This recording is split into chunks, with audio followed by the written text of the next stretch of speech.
Good morning mga kapams. Early walk. Where are you going? With Buloy. With Buloy, with mga Buloy.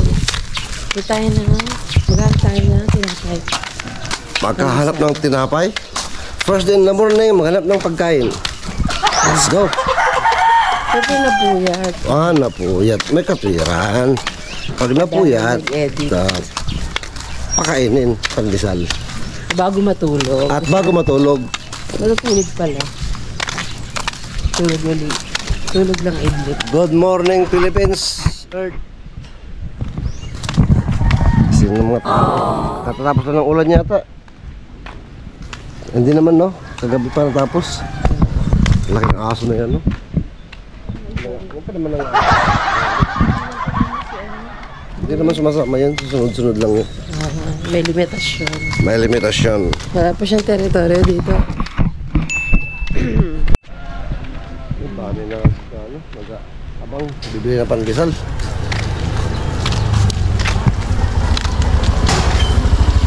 So, ito na kasi pinakamalapit na bakery rito. Wala na yung mga ibang bakery. Nagsarado na.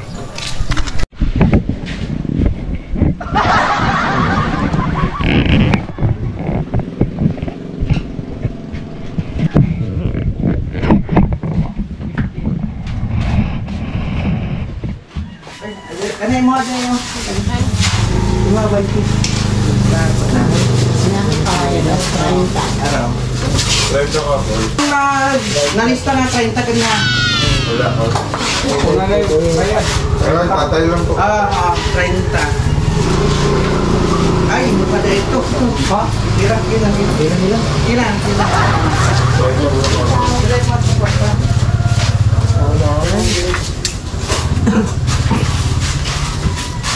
Next batch na lang. 40. Naising pita dyan wala. Akin na lang, si Kwento. Wala nga o, pinamimigay niya. Yun, ganon. Nakuha ko sana yan, kanina pa eh.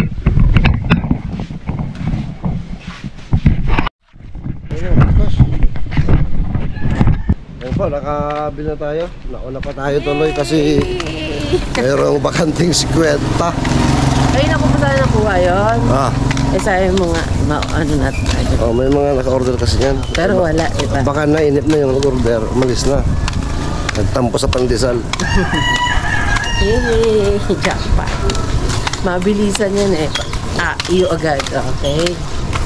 Mabilis ang galawang pandruga. Hindi naman. Diskarte yan. Diskarte ba yun? Yes.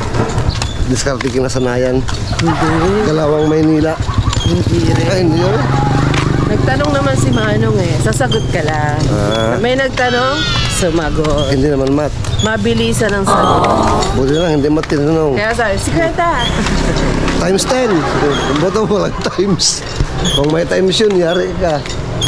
Nagtaka ka ng kamay. Hindi. Mapagpalang araw. Isang napakagandang umaga pa with pandesal. Mga kapams, tikman natin ang pandesal. Gising! Maga na! Umaga-umaga, fresh na fresh ang air, mga kapams. Inhale. Exhale. Tapos, hold your air hanggang bukas. Si Si Buloy Buloy. naghihintay po. Antay si Buloy, oh. Yari kayo ngayon sa akin, wala kang pasalubong. Baril si Buloy. Lalapit na yan, susunod na yan kasi may pasalubong. May nakita sa pagkain. Baka sumboban niya nga. Hindi na nanunggab ng pagkain. Tunas ko. Antay niya mag-ibigay sa kanya. Natawag. Very good. We're here. We're home.